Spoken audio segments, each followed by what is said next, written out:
Ya, Anda masih bersama kami di Bincang Halo Indonesia. Kita kembali ke Mbak Pri. Mbak Pri, ini kalau kita lihat kan aktivitas di komunitas Jendela ini sangat luar biasa, menginspirasi. Nah, ketika kita berbicara tentang aktivitas yang sangat luar biasa ini, kira-kira sejarah awal dibangunnya komunitas Jendela ini di mana dan apa? Oke, jadi pertama berdiri kita di Jogja. Oke. Jadi waktu itu kami, saya dan teman-teman, sebenarnya saya pun ikut rapat pendirian Jendela itu sudah rapat kesekian. Jadi teman-teman waktu itu sedang ikut seleksi program mengajar di Indonesia. Kemudian sambil menunggu pengumuman seleksi, teman-teman berkumpul dan berpikir untuk ya kenapa kita punya visi yang sama, minat yang sama di pendidikan anak, kenapa kita nggak buat sesuatu untuk masyarakat sekitar gitu. Akhirnya tercetuslah ingin mendirikan komunitas, terus ketemu komunitas Jendela, kita mulai berkegiatan dan kebetulan salah satu founder juga memang sudah aktif di shelter Merapi itu. Dia memang jadi relawan di sana. Kita punya link, akhirnya ya udah kita mulai berkegiatan dan ternyata respon anak-anak positif. Kemudian kita mulai cari relawan dan juga ternyata minatnya banyak. Jadi ya udah akhirnya berkembang jadi seperti sekarang. Berarti dari Jogja langsung ke Jakarta atau langsung ke tempat lain? Dari Jogja itu 2011, pertengahan 2011 kebetulan saya di pertengahan 2012 ke Jakarta karena pekerjaan. Di akhir 2012 mulai mengumpulkan relawan baru untuk mendirikan yang Jakarta. Oke, Gitu. itu relawannya memang datang sendiri atau teman-teman mencari siapa yang mau ikutan dalam rangka ya komunitas Jendela ini? Macam-macam sih, ada yang memang daftar untuk jadi relawan. Jadi di website kami komunitasjendela.org ada salah satu menu untuk mendaftarkan relawan. Jadi siapapun bisa mengisi formulir pendaftaran untuk jadi relawan. Nanti kita akan kontak kalau memang dia tertarik untuk bergabung. Di samping itu kita juga punya platform media sosial beberapa, salah satunya Twitter. Itu yang juga cukup mampu untuk menarik minat masyarakat untuk ikut bergabung. Dan juga biasanya teman relawan mengajak teman yang lain. Jadi ya semacam apa ya MLM bisa dibilang ya untuk berbuat baik gitu. Jadi satu orang berbuat baik bergabung di Jendela, dia mengajak teman-teman yang lain untuk bergabung sehingga akhirnya menjadi seperti sekarang. Jadi banyak relawan di Jendela. Sekarang udah berapa lokasi? Lokasi kita sudah 6 yang Sudah 6 aktif, lokasi di plus seluruh 1 baru di Indonesia? Medan. Iya, jadi kita pertama di Jogja, kedua di Jakarta, kemudian ada pendirian di Malang, di Bandung, kemudian di Lampung dan Bengkalis, Medan. Dan kalau untuk pemilihan tempat kan tadi kita dengar di Jakarta, ada di Manggarai. Nah, apakah memang sebenarnya tempat itu dipilih karena anak-anak di sekitar itu memang membutuhkan taman bacaan? Jadi waktu pertama mau mendirikan di Jakarta sempat ada beberapa opsi pilihan. Salah satunya kebetulan Manggarai. Kenapa akhirnya Manggarai dipilih?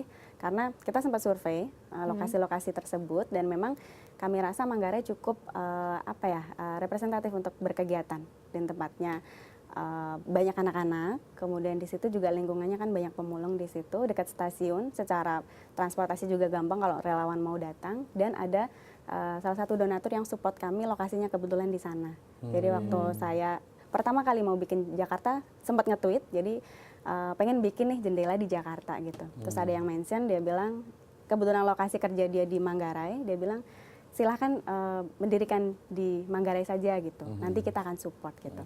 Hanya dapat support dan sekarang selain Manggarai kita juga punya 2 lokasi lain di Serpong dan di Sungai Bambu di Priok. Oh, Serpong dan Sungai Bambu di Iya, Priok. jadi 3 Kalau lokasi. kita berbicara tentang relawan atau volunteer ini kan disebutnya sebagai jendelis, betul ya? Iya, betul. Jendelis. Nah, pertanyaannya adalah bagaimana cara agar para jendelis ini, relawan ini terus aktif, loyal dan setia untuk terus mengajar di komunitas Jendela? Oke, karena kita namanya relawan ya, kesukarelawanan. Jadi kita basicnya memang basic volunteer.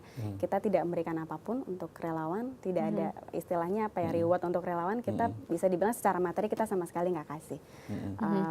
Kenapa hanya mereka komit untuk mau terus berkegiatan ya memang karena mereka ikhlas mau berbagi satu. Kedua, kita selalu membangun kekeluargaan sesama relawan. Jadi kita sama relawan tuh udah kayak keluarga gitu. Itu yang mungkin membuat mereka akhirnya bertahan, mau terus datang berkegiatan bersama relawan lain dan bersama anak-anak. Oke, tadi saya menggarisbawahi bahwa membangun suasana kekeluargaan. Tapi kita masih punya VT kegiatan komunitas Jendela. Apakah benar kita bisa lihat langsung apakah sebenarnya anak-anak mempunyai hubungan yang baik dengan teman-temannya dan juga relawannya ya. Dan pemirsa, berikut ini VT tentang kegiatan komunitas Jendela. Relawan komunitas Jendela memiliki cara unik untuk menanamkan minat baca kepada anak-anak didik. Melalui program 1 bulan 1 buku, mereka diwajibkan untuk membaca minimal 1 buku dalam 1 bulan. Sebagai imbalannya, Mereka diajak untuk berwisata jika berhasil menyelesaikan program tersebut. Program wisata ini pun sekaligus menjadi kesempatan bagi anak didik untuk mengenal perjalanan bangsa lewat tempat-tempat wisata sejarah yang dikunjungi. Belajar, bermain, baca buku. Terus baca buku 1 bulan 1 buku. Kalau setiap baca 1 buku, 2 buku, bisa diajakin jalan-jalan. Hari Sabtu dan Minggu, terus aku belajar matematika, bahasa, IPA, IPS, olahraga. Baca buku, Kak. Tadi aku disuruh maju di depan. Aku dapat hadiah nih. Selain menyediakan buku bacaan bagi anak, berbagai program pendidikan juga ditawarkan oleh relawan komunitas Jendela. Di antaranya memberikan bimbingan mata pelajaran formal seperti matematika, ilmu pengetahuan alam, dan bahasa Inggris. Biasanya ngajarin adik-adiknya, ngajarin ya kadang matematika, IPA, atau kadang misalnya olahraga juga, kadang ya kayak misalnya kita belajar bahasa Inggris juga. Harapan saya untuk adik-adiknya ya bisa berprestasi di sekolahnya gitu kan, dengan berbekal apa yang didapatkan di komunitas Jendela ini gitu. Kita bisa merasakan bahwa komunitas Jendela ini berhasil jika adik-adik di sini tuh bisa berprestasi di sekolah gitu. Ya, itu tadi ternyata rumah Taman Baca ini sepertinya dekat sekali dengan jalan raya ya, Mbak ya. Dan itu memang setiap hari seperti itu kondisinya. Iya, memang seperti itu. Itu sebenarnya emang jalan-jalan gang di Jalan Manggarai Utara 6. Dulu sebelum kami berkegiatan di situ, anak-anak mainnya di situ, main bola, main apa gitu. Tiap hari kegiatannya main seperti itu.